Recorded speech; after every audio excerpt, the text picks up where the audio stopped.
He's the son of a Puerto Rican mother, a missionary who lived through violence in Peru, a jazz pianist, a Vatican outsider, and now the most powerful religious leader on earth. But who is Pope Leo XIV, really?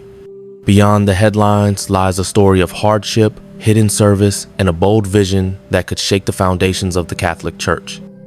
On May 8, 2025, history was made.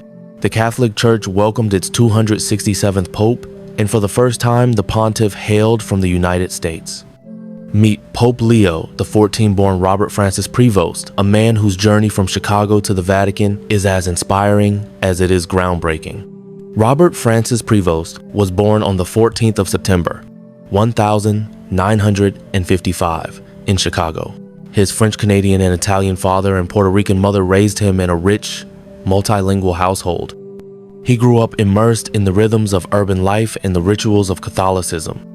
Former classmates recall a teenager who led quiet prayer circles, tutored immigrant kids, and volunteered in soup kitchens without seeking credit. A friend once said, "He was always more interested in your pain than your praise."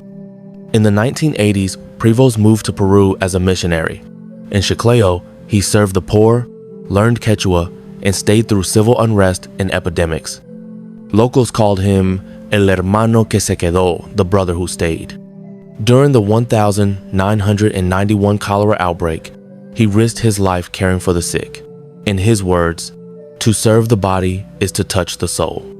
In Peru, he often challenged both church and political authorities on behalf of indigenous communities, defending their rights to land and dignity. One Peruvian priest remembered, he spoke their language, not just Quechua, but the language of suffering and resistance. Despite years abroad, Rome noticed. Pope Francis appointed him to head the dicastery for bishops in 2023, putting him in charge of selecting future bishops. He was known to reject candidates for arrogance, preferring humble shepherds over polished bureaucrats. An aide said, "He believes the church must be led by those who kneel before the people, not those who seek thrones." When Prevost emerged as Pope, many were surprised. But the name he chose shocked the world. Leo XIV, a callback to Leo XIII, the Pope of Workers and Justice. Before entering the conclave, Prevost had quoted Dorothy Day and Archbishop Romero. His papacy would follow their example, rooted in action, not applause.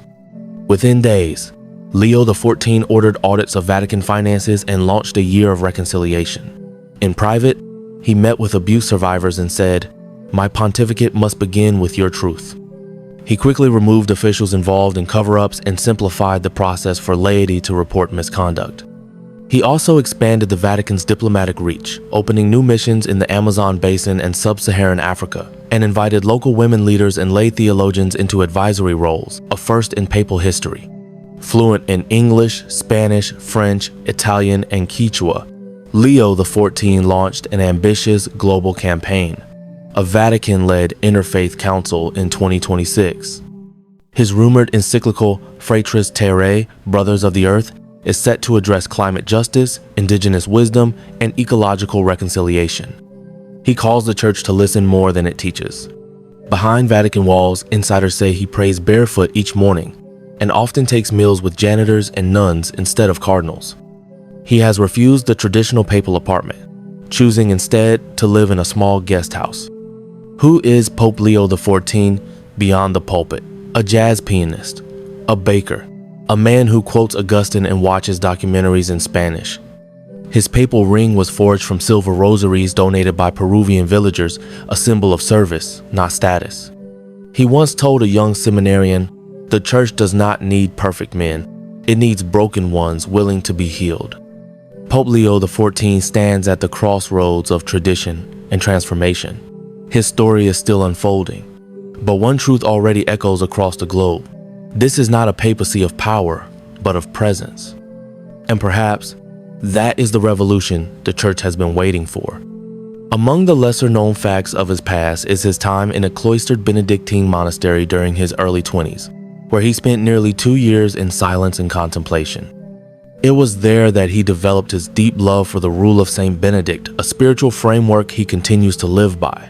Friends say it's this monastic foundation that grounds his humility and attentiveness. As a bishop, he often traveled without entourage, carrying his own luggage and staying in modest lodgings. During his brief tenure as bishop in Peru, he opened the first diocesan shelter for abandoned children and undocumented, and number X20, migrants. It was his belief that the church's real authority begins where its comfort ends.